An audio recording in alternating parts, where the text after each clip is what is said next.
All right, here we go.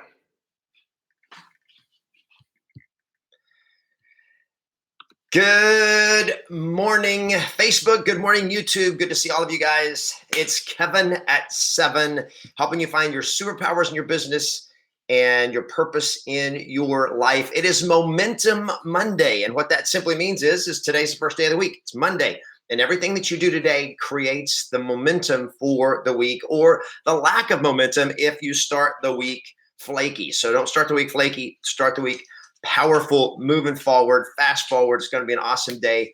And today we're going to talk about a great question that I had on Facebook on our Yes Masters Real Estate Success community. So good morning, welcome everybody. As you come on, give the post a thumbs up, give me some hearts, give me some likes, share, comment, questions. Tell me where you are in the world. Good morning, Jane. Tell us I love the thumbs up and all the cool stuff, but I like to know where you're from, because that way I kind of feel like I get to know you.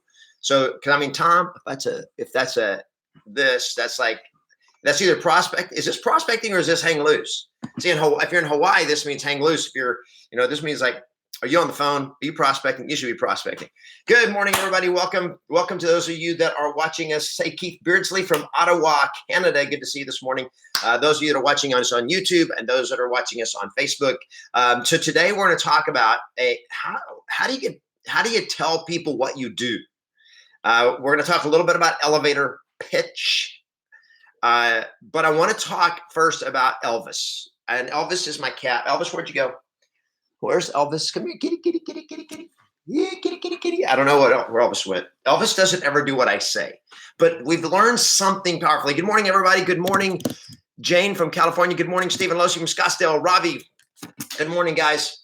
Good morning, Maya from North Richland Hills, Texas. That was where I first started selling real estate. My first house was on Glenhurst Drive. My first house I ever owned. When I started real estate, I didn't even own my own house. No. Let me rephrase it. When I started real estate, I had never owned my own house before. I actually bought a house and then started real estate the next day. We moved in on Sunday and then I started selling real estate on Monday. Maya, so I lived on Glenhurst Drive in North Richland Hills, little bitty 3-bedroom, 2-bath brick house. Call it a 2-car garage, but I think it's like 1.5-car garage. Couldn't put 2 cars in there if you tried. That's cool. Hector from Tracy, California. Good morning. Welcome, everybody. Good morning from Denver. Evelina. Michael, good morning from San Diego. Welcome. We're glad to have all you guys on. So we got a lot of people on now, so I want to rock and roll with this this thing about how do you tell people what you do without coming across as salesy or being annoying. Because look, I'm going to tell you, annoying people, they're annoying.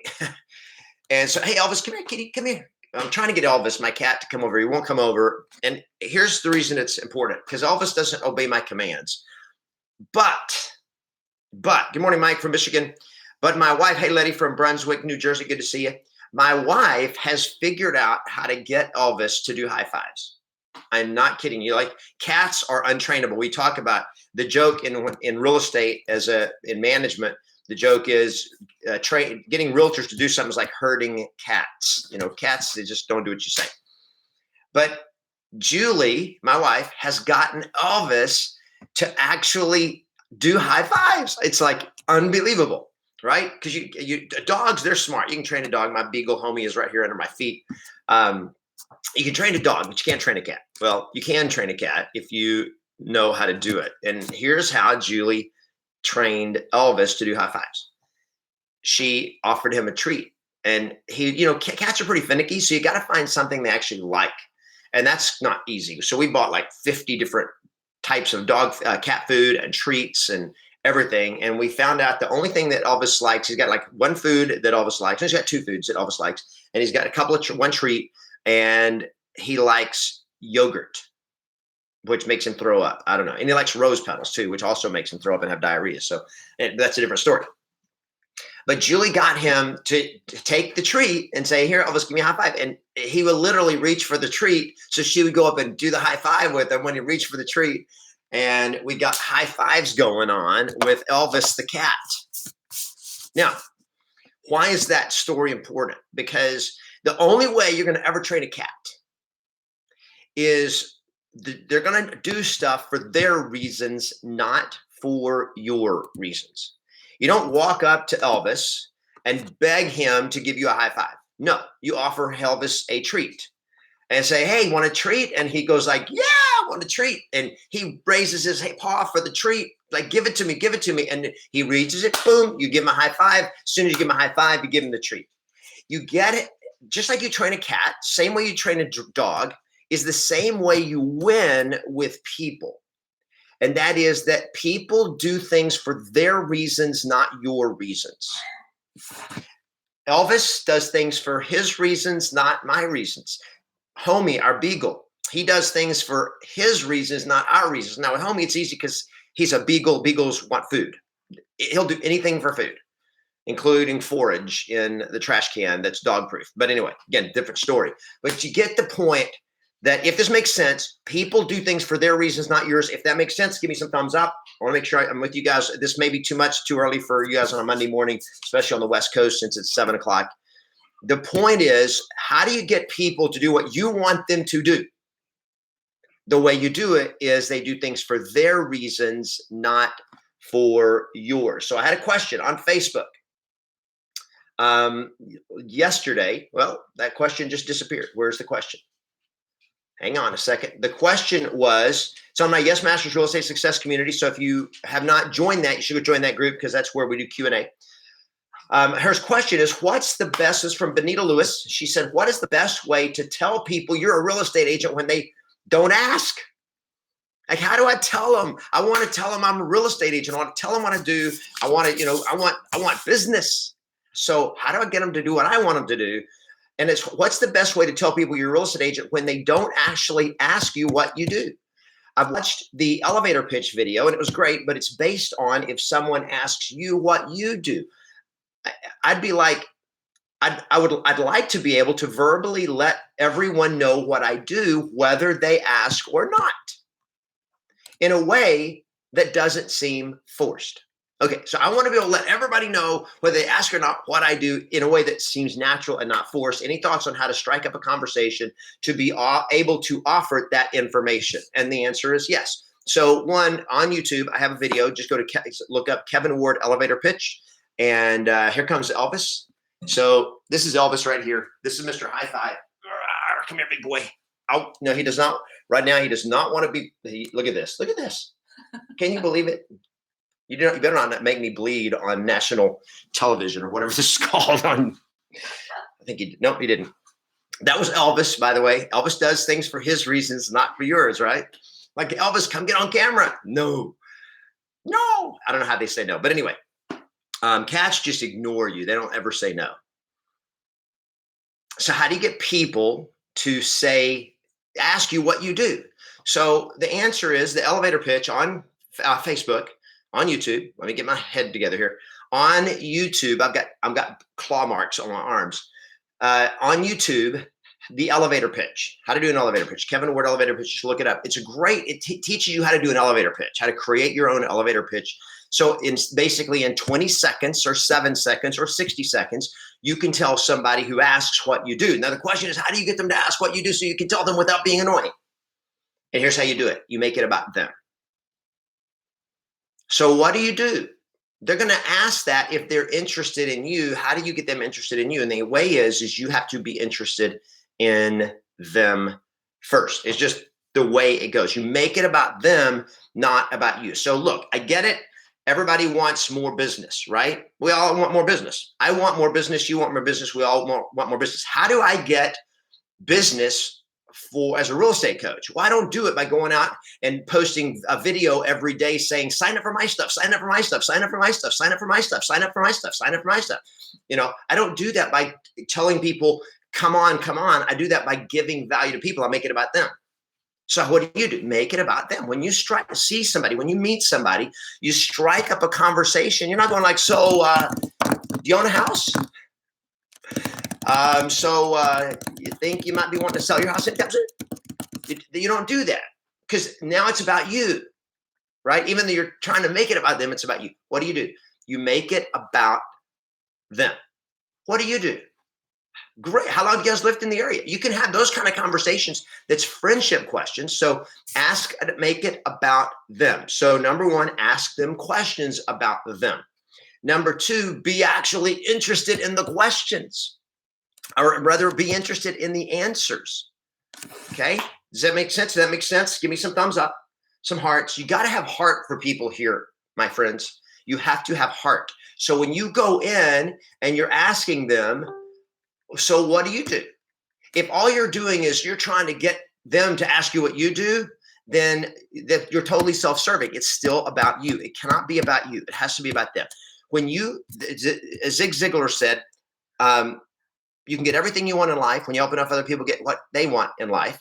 And then there's the other classic saying that says, nobody cares how much you know until they know how much you care. So do you care? First step. You have to actually be interested in them. Be interested in their situation, what they do. So ask them questions. So there is a process called FORM, FORM. Sometimes it's called Ford. I learned this way back in network marketing when I was in college with Amway. I used to do Amway. I did Quick Start, which is cool. I love I think network marketing is great. I just think it's a business, and I think most people don't think it's a business. They do it wrong. So just like real estate, I think real estate's awesome, but most people do it wrong. That's why 80 or 90% of them fail. So anyway, I learned this in Amway. It's called FORM, FORM, and here's how it went: family, occupation, recreation, message. That was what FORM stood for. Family, wow, that was fast, Robbie. You must have been in the same thing. Family, occupation, recreation, message. That what you do is you strike up a conversation. How's it going? What do you do? Do you live around here? Okay. So these are natural questions you can ask. Ask people questions about their family, not personal questions. Those are your kids. How old are your kids? If they're playing with their kids, in other words, if there's family there, you can ask them that kind of question. Occupation, what do you do? Very safe question. How long have you been doing that? Oh, that's awesome. So tell me more about that. Where's your office? Ask questions about them. Recreation, what do they enjoy doing for fun? Now, if you're standing on the elevator in a corporate office building going up to the 42nd floor and you go like, so what do you do for fun? They're going to go like, you're weird. So it's got to be context appropriate. So let's just say you're getting gas, you're filling up with gas, and somebody pulls in next to you and they have a pickup, and in the back of their pickup, they have 4 big dogs. Now, that's a great conversation. Ask them about their dogs. Ask them what they do with their dogs. If somebody pulls in next to you to get gas and they're pulling a fishing boat, it's a pretty safe bet. You can talk about recreation. Where are they going? What are they fishing for? Where are they going? Do they, love your boat? Compliment the boat. Wow, where do you fish? What do you fish for? Ask. You don't have to know about fishing. You're just like, okay, cool. I'm not a fisherman, but that's a cool looking boat. If I was a fisherman, I would want a boat like that. Make it about them, not about you. So what do you do to be able to afford a boat like that? Now, you have a conversation with people, and then if they like you and if you connect with them, they are going to reciprocate. Okay? They're going to come back. So here's the natural segue into them asking, what do you do? Okay? Is you ask them, talk about family, occupation, right? So if you meet them at a playground and they're watching their kids, or you're at the soccer game watching your kid play, and you're sitting next to a parent, and you go, hey, which kid is yours? Start the conversation. Family, occupation. So you guys, how long have you lived here in the area? Now I'm just being friendly.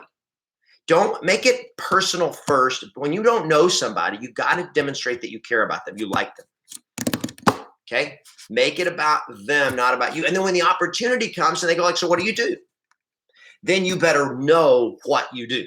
You better be prepared for what you do. And that's why I want you to watch the elevator pitch video on YouTube. So you guys are watching this on YouTube, just look up the elevator pitch after this. Those of you on Facebook, go to my channel, Kevin Ward Now, and subscribe to the channel if you're not already subscribed to it. It's great stuff on it. What do you do? And they ask, now what do you do? Now, if I say I'm a real estate coach, people go like, oh, okay. It means nothing to them. It's just like, oh, you're a real estate coach. So never say I'm a realtor, Because if you say I'm a realtor, it tells them what you do. It's just not very intriguing. They're going to go, oh, okay. I know 100 realtors. They're not, it's like that doesn't make them want to have a conversation with you. So what I do is when somebody says, what do you do? As a real estate coach, I say, I teach real estate agents how to make money and have a life. That's my elevator pitch. I teach real estate agents how to make money and have a life. And as soon as I say that, they don't go like, oh. If I say I'm a real estate coach, they go, oh, and then they don't want to talk anymore. But if I say I teach real estate agents how to make money and have a life, they go like, oh, I know some realtors you need to talk to. Or it's intriguing to them because oh yeah, realtors work 24/7, don't they? They need to have a life. So it strikes up conversation because it's just a little twist. What do? I train real estate agents. It doesn't really tell you anything. But when I say, here's what I train them, I teach them how to make money and I teach them how to have a life. And people go like, I get that. So if this makes sense, let me see some thumbs up. If you guys are with me on this. So figure out, one, start the conversation based about them, not about you. Family, occupation, recreation, message. And so the message is, I'm talking about these two things. And then the message is when they ask what I do, now I have an opportunity to give my message. And that's the process. Okay. So I start the conversation about them, depending on the context of where you meet them, whether it's appropriate to talk about what they do, their kids, their family, whatever, the recreation. It all depends on where you meet them. If you meet them at a gym, you talk about recreation, right? Because you're working out. And then to have that conversation. So what do you do? When you're not having fun, what do you do for work? Okay, I just start the conversation. Have fun, like people, make it about them, not about you, and then your opportunity will come. All right, that's how you do it. Now, there's another way you can do it. You can wear a name tag that says, I'm a real estate agent. Kind of cheesy to me, but it works. It does work. Okay, it's like your walking billboard. I will say it does work. I didn't like doing it. I always felt like I don't know. I just didn't like it. I didn't like to be the billboard with a sign on here like this. But if you like wearing it and your company says you should wear it, it will definitely. I have literally gotten a deal that I know of because I was wearing a name badge that said, Kevin Ward, real estate office agent, and all that kind of stuff. So that works too. But it's not as good as being friendly. Get the relationship. Go for the relationship, and then you win the client. That's how it goes. That's called the real estate vortex, when you draw everybody towards you because you actually like them and care about them. And when you do that, they will like you. Waylon Beth, hey, Kevin, thought I would pass this on to you. I get paid a professional fee, not a commission. Okay, thank you. I get paid money. People don't care. Care